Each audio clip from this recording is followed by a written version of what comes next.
Bonjour Jean-Marie Québener. Bonjour. Alors vous êtes journaliste indépendant, vous avez travaillé pour de très nombreux médias français, notamment Le Figaro, Canal+, Radio France ou France 24. Vous avez vécu plusieurs années au Liban, 6 ans comme correspondant à Beyrouth, de 2004 à 2010. Puis en 2011, vous avez publié Dr Bachar, Mister Assad. Et puis aujourd'hui, donc Liban, la guerre sans fin aux éditions Plomb.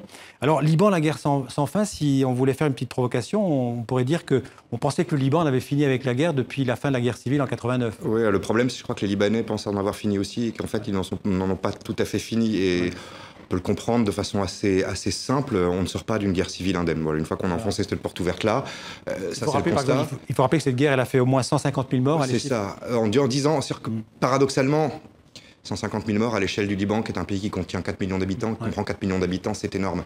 Mais 10 ans de guerre et 150 000 morts, je pense que les Syriens, par exemple, qui en sont à 350 000 en 6 ans de guerre, en 5 ans de guerre, bon. Mais ils se sont parmi. Oui, et surtout ce que vous dites dans ce livre, c'est que c'est une guerre oubliée, refoulée. Il y a eu une amnistie générale, et vous dites qu'il y a une véritable amnésie. Il y a une amnésie collective qui est très, très dangereuse, et ça, tout le monde le sait, c'est-à-dire que le manuel scolaire de base, Prenons l'exemple français. Tranquillement, vous avez sur la guerre 39-45 un certain nombre d'éléments qui sont à votre disposition tout au long de votre scolarité, au lycée, collège et lycée, on va dire. Au Liban, on n'en parle pas. Ah non, c'est nulle part. Ce qui est quand même absolument incroyable. Une guerre civile qui a duré plus de 10 ans et on ne parle pas de cette guerre civile. Donc, résultat des courses, pour se renseigner, pour savoir les nouvelles générations, celles qui ont 20 ans aujourd'hui, voire 30 ans, 30 ans c'est juste la fin de la guerre, à qui ils demandent? Elles demandent à leur famille. Et du coup, on a une vision qui va devenir complètement, tout en douleur en même temps parce qu'on a perdu des proches, mais en même temps avec un espèce de romantisme. C'était l'époque où on était frères, et du coup ça nourrit une vision de la guerre complètement traumatisée, mais en même temps glorifiée. La guerre est sans fin, puisqu'elle n'a pas de fin. Alors, il faut rappeler que le Liban, c'est 10 000 km² à peu près, c'est 2 départements français. Oui. Voilà, c'est 6 millions d'habitants, dont 2 millions de réfugiés, parce qu'il y a 4 millions de Libanais, mais 2 millions de réfugiés, 500 000 Palestiniens, 1,5 million de Syriens. C'est un pays complexe. Vous citez 18 confessions, 18 religions. Il y en a 18. Alors, la 18e, c'est la religion juive. Oui, il y a quelques centaines Oui, ils sont 100, 150, enfin, bon, mais elle compte et elle est représentée. C'est un chaudron de religions, un mélange de religions. Le Liban, c'est un pays de cocagne et en même temps, c'est un pays refuge. Et ça l'a toujours été. Le problème, c'est que c'est un cul-de-sac. Donc les gens arrivent doucement.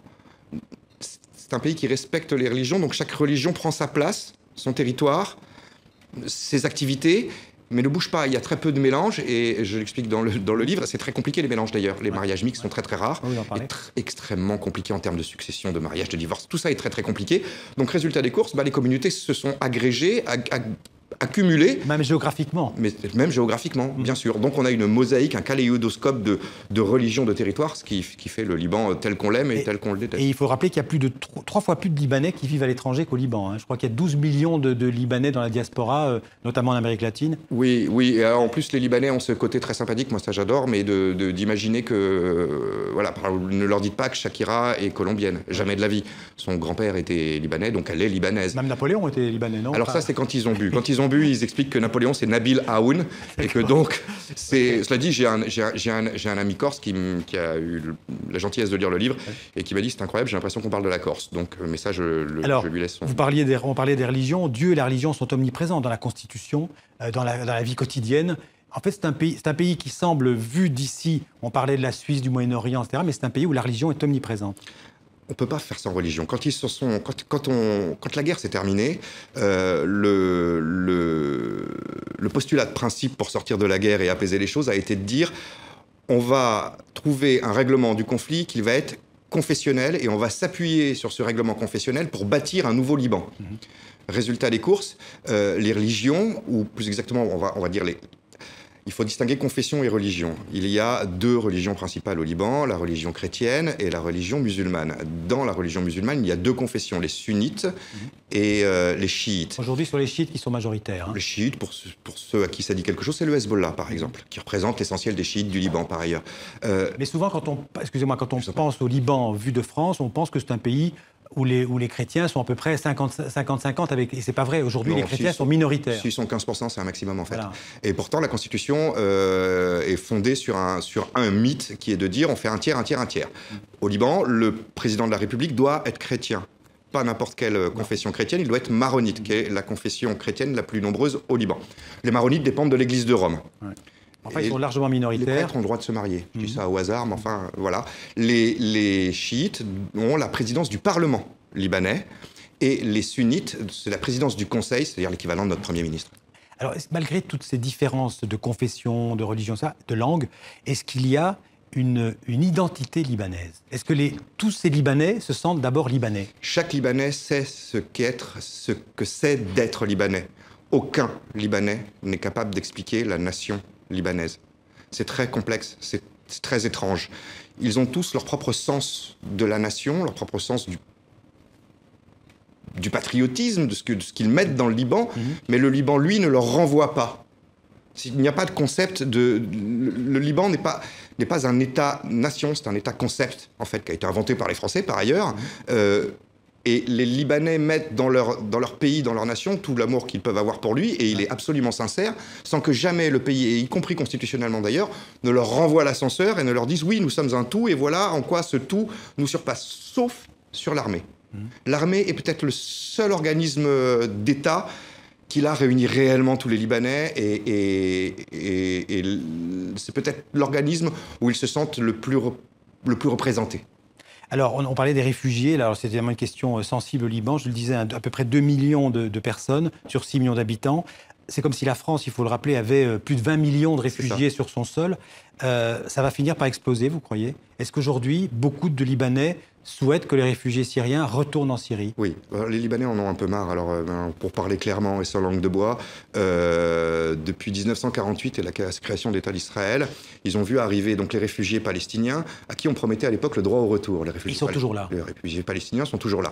La crainte des Libanais, c'est de dire voilà, nous avons 1,5 million de Syriens sur notre sol, on nous dit qu'ils vont repartir. Oui, mais non. Et par ailleurs, le pays craque de partout. Déjà, le pays est fragile économiquement. Et là, il craque de partout. Et la communauté internationale ne fait rien, est indifférente? La communauté internationale souffre d'un défaut qui est très libanais, en fait. C'est que le Liban, envers et contre tout, est un pays qui se reconstruit en permanence. C'est un pays phénix. Il est toujours là, le Liban, et il sera toujours là. La résilience libanaise est d'une force absolue. C'est pour ça que ce pays est si attachant. C'est pour ça que tous ceux qui y sont allés l'aiment à ce point-là. Ouais. Le problème, c'est que si vous dites c'est pas grave ce qui arrive au Liban parce que de toute façon il s'est toujours reconstruit. Ils vont s'en sortir. Oui, ils vont s'en sortir. En gros, c'est un peu ça, la communauté internationale fait ça. Et par ailleurs, mais ça encore, c'est enfoncer une porte ouverte que de le dire, il n'y a pas qu'au Liban. L'UNRWA, qui est l'organisme des Nations Unies qui s'occupe des réfugiés, a très peu de moyens, en tout cas pas assez, et le Liban est complètement débordé. Le Liban a souvent été sous domination syrienne. Vous parlez du Hezbollah, qui est très puissant au Liban, qui est en même temps un parti politique et une armée, une milice. C'est un État dans l'État, voilà, on peut le dire. Est-ce qu'on peut dire que le Liban, avec ce qui se passe aussi à sa porte, en Syrie, est à nouveau la victime, et puis Israël au sud, est victime de ses pays voisins, des pays voisins? Le Liban est victime de ses pays voisins et est victime de lui-même. On va en faire un petit tour d'horizon rapide. Au sud, c'est Israël. Le Liban n'a jamais fait la paix officiellement avec Israël. Il y a eu une toute petite période, mais il n'y a pas eu d'amnistie, par exemple. Entre Israël est intervenu plusieurs fois au Liban. Notamment en 2006, où ça a été assez meurtrier. Alors, Israël dit contre le Hezbollah, certes, mais le Hezbollah contrôle le sud du Liban, donc contre le Liban, et ils ont frappé jusqu'à Beyrouth. Bref. Syrie à l'est. Syrie est et nord, mais dans différentes configurations. Damas, c'est Paris-Beauvais. Hein. C'est pas compliqué. Beyrouth, Damas, c'est Paris-Beauvais. Et Paris-Beauvais, il y a même 10 km de plus. Ouais. Donc c'est vraiment tout près. Et puis le nord, qui est une zone de non-droit total. Alors j'ai envie de dire le nord-Liban et donc ce coin-là de la Syrie, où tout passe. C'est par là que passent la plupart des trafics, etc. Donc on est au-dessus de Tripoli, pour ceux qui connaissent le Liban. Oui, Tripoli-Liban, hein, pas confondre Tripoli et Libye, parce que souvent... Tripoli-Liban. Et donc, vous arrivez à un Liban qui est complètement pris en étau entre le marteau et l'enclume, entre le marteau syrien, et on sait à quel point il est dramatiquement atteint en ce moment, et l'enclume israélienne. Et qu'est-ce qu'il leur reste comme échappatoire? La mer. Vous avez donc une île en pleine terre, ça s'appelle le Liban. Ouais. Et puis, on parlait du Hezbollah, qui est un mouvement quand même qui joue un rôle central au Liban. Rien ne se fait au Liban sans le Hezbollah. Et en Syrie aussi. Et en Syrie. Ouais. Et oui, de toute façon, parce que constitutionnellement, on l'a dit, les chiites doivent être représentés et bien représentés. Le Hezbollah est le premier parti chiite du Liban. Il y en a un deuxième. Le Hezbollah soutenu par l'Iran. Mais le Hezbollah soutenu par l'Iran et qui a sa propre armée de résistance. À Israël. À Israël. Et la résistance a été considérée jusqu'à très récemment par le nouveau président de la République libanaise qui s'appelle Michel Aoun, qui est un général chrétien oui. forcément, puisqu'il est président, qui a eu son rôle à jouer pendant la guerre civile, comme il a considéré que la résistance était une armée quasi régulière. Donc on arrive dans des situations où on a une milice armée, que la France n'apprécie que très peu par ailleurs, qui est assimilé à une armée régulière. Enfin, c'est très... Alors, il faut aller vite, mais dans votre bouquin, il y a aussi un chapitre sur les nuits. La nuit, je mens, c'est les nuits de Beyrouth qui ne sont plus tout à fait ce qu'elles étaient par le passé. Vous parlez aussi de la vitalité de la société civile libanaise. Puis il y a un chapitre aussi sur les relations entre le Liban et la France. Il faut rappeler que le Liban a été sous mandat français de 1920 à 1943. Ensuite, la France a été souvent présente au Liban, contre la Syrie d'ailleurs. Et aujourd'hui, vous dites en fait que la France n'a plus les moyens de sa politique au Liban. C'est compliqué. C'est compliqué pour la France d'exister. Ça lui demanderait beaucoup d'argent. Et je crois que la campagne présidentielle en cours nous explique de partout qu'on n'a plus d'argent. Et évidemment, la France est très présente au Liban, fait beaucoup de choses. Mais hélas, n'en fait pas assez.